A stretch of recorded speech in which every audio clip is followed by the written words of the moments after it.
In this video, I wanted to go over how strong Gremmy is from Bleach, with the Kenpachi vs Gremmy fight of Core 2 being a main highlight. I wanted to go over a fan favorite of the Sternritter and talk about where exactly would you rank this guy in the Bleach lineup. Now for starters, I want to go over his Shrift, and that being V the Visionary. Now Gremmy's power allows him to summon anything into reality with his imagination. Taken from this snippet from Can't Fade on World, stating, making one's imagination transform to reality as it stands. He conjured everything from a huge meteorite within Sarate to the vacuum of outer space. Including these feats of imagination, he also summons guns, a giant tank of water, other clones of himself, and also, of course, an entirely different person.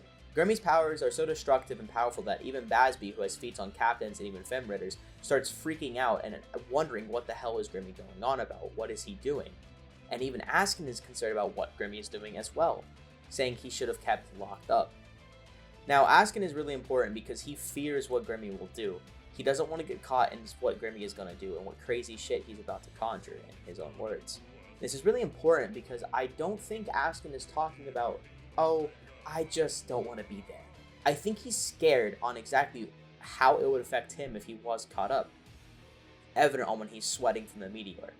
The same Askin who was able to perceive true Shikai Ichigo and put him down, and even put Grimmjow down, which, by the way, if you're wondering, I have a video on Grimmjow scaling, and why exactly him putting down Grimmjow is really important. He also has an entire fight with Yoruichi in a new form, and of course, the highlight of the fight, Bankai Urahara. Now, this is really important because if you take into fact that Askin was able to put true Shikai Ichigo down, the same true Shikai who is able to have 0 openings on Yuha Bak just by flaring his spiritual pressure, he even says, you have 0 openings. Now this is important because in Bleach, Reiatsu is a gauge on if you can affect someone else with your power or hacks, the main 2 instances being Ichigo and Kenpachi, and of course Soifon and Aizen. Now in the Ichigo and Kenpachi fight, it states that when 2 Soul Reapers clash, it's not a battle of swords or fists, it's a battle of Reiatsu. Whose Reiatsu is stronger on the swing or subconsciously, which means you have to be relative to hurt. And with Aizen, he even says, it won't reach me. Soul Reaper's fights are battles of spirit energy. I'll suppress your technique and powers with my own spirit energy, meaning that if yours is so much higher, it negs somebody else's abilities. Which, of course, if Askin was not on these guys' levels, he wouldn't be able to affect them. Now, I'm not saying they're relative, just on the same tier. If Ichigo is an S, then Askin's a low S. That's all I'm saying. I'm not at all comparing the two into equal at all. So with this in mind, if you want to say that Gremmy's scaling with his powers is putting him on the level of these characters, at least Reiatsu-wise, this is even more crazy with this little interaction of Kenpachi and Grimmjow.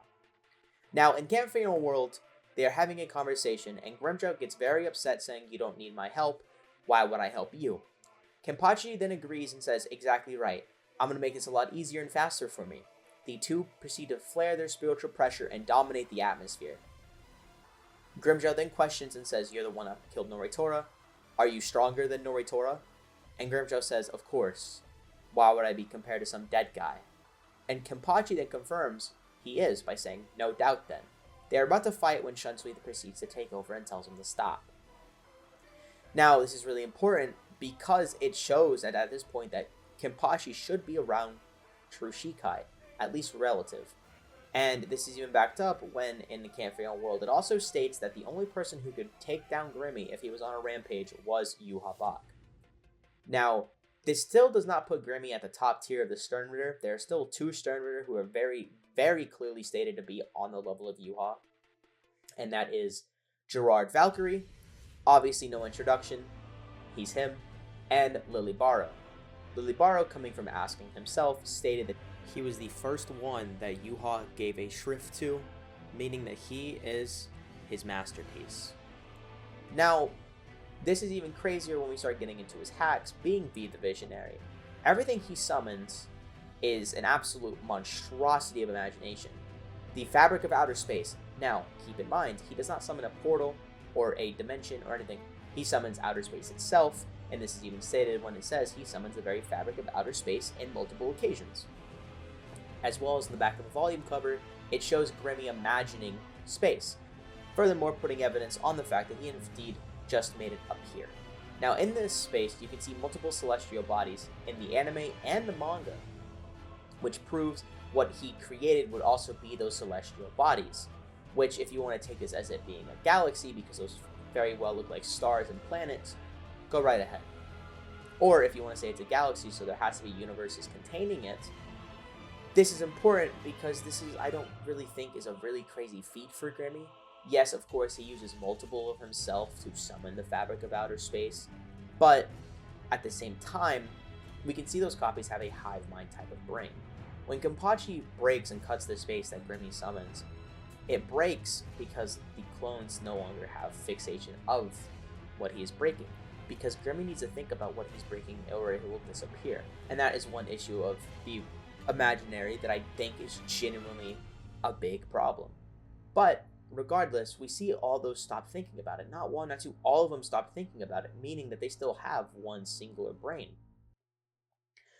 Which is why, of course, when he summons another one to summon the meteor, or I think it's 8 on the panel to summon outer space, they all stop thinking and it doesn't work anymore. And I think this is a massive, massive oversight by Yuha when it comes to that shrift. But I digress. I generally still think that this still puts Gremmy on the upper echelon of Sternritter, especially when we start talking about his speed as well. You see, Gremmy's speed, being that showing he can keep up with Kenpachi showing relativity, Grimmjow, True Shikai, and then even higher with Bankai, is very important. Now, this is still a Kenpachi who has his eye patch on, but even then, we still go back to the conversation with Grimmjow and Kenpachi, where he does have the eye patch on still.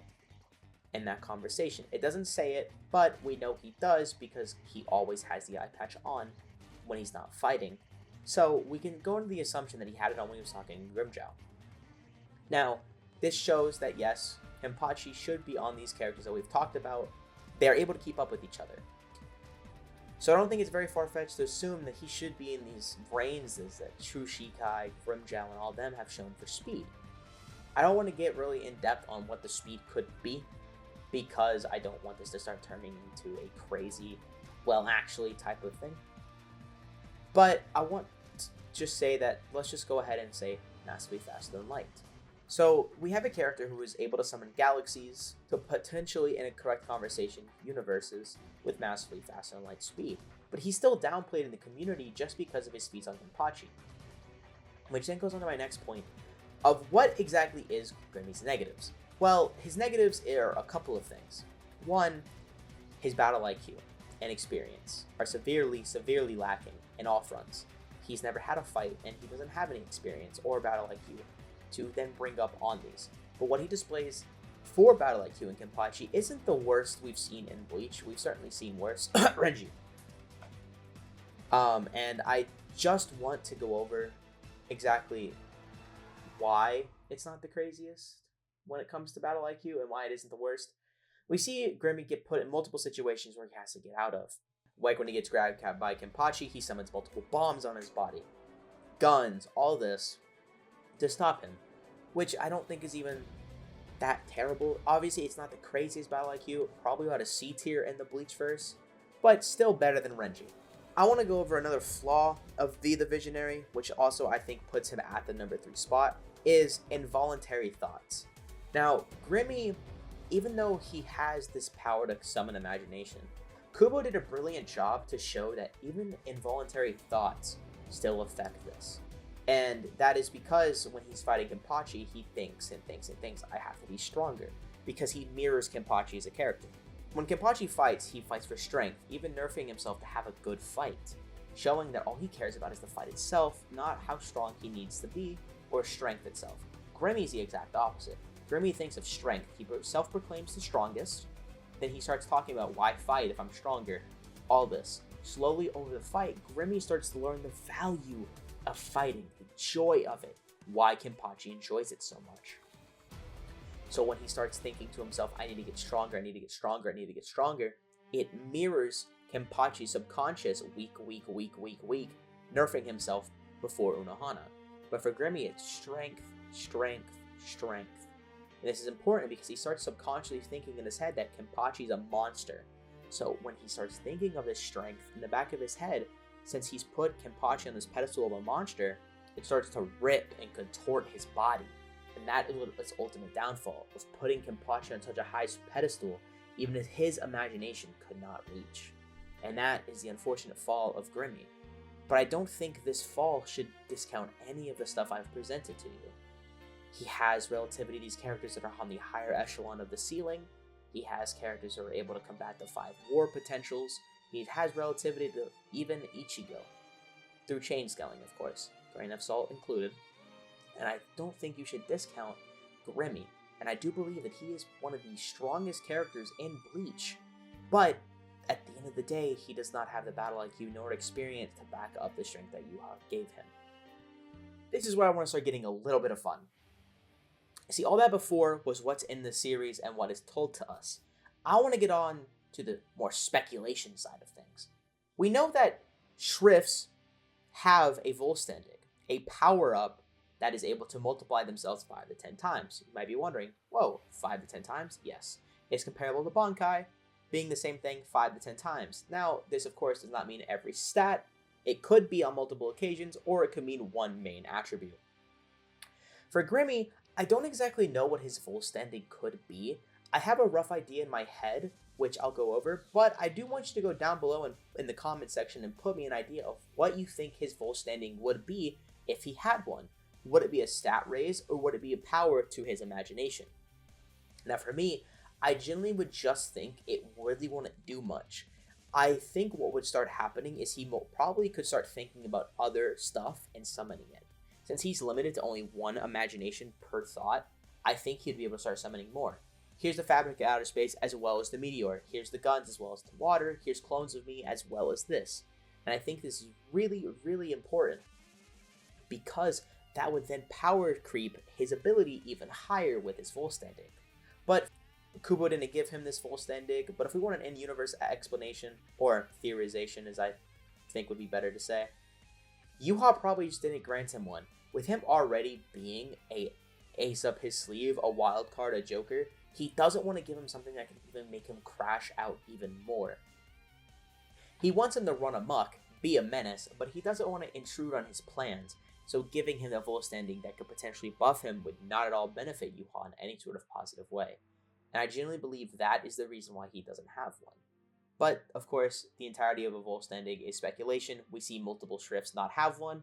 It could just simply be a resurrection or a Bankai thing. Some have one, some don't. And I think that's okay. With the introduction of Volstandigs for the Femritters, I genuinely believe we probably could have saw Gremmy have one. But even the anime did not give him one. Highly unfortunate. Very big letdown. But regardless, Core 2 is still fantastic. And of course, Core 3 is now in October of 2024. Stay tuned because I'm making a bunch of more videos on it. And I'll catch you guys next time.